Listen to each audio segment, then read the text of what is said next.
Hello everyone, you're on the GeekBox YouTube channel. Today you will find out how to restart app on Firestick. Let's go. Open Settings.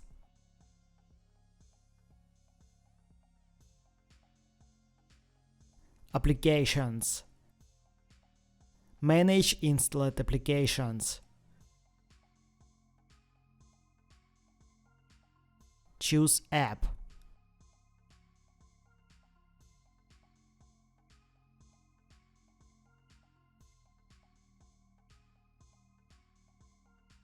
Force stop.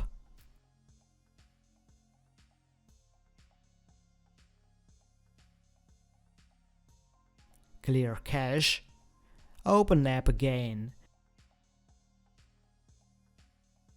That's it. Now we know how to restart app on Firestick. Thanks for watching. Please like and subscribe to the channel. Good luck and see you soon.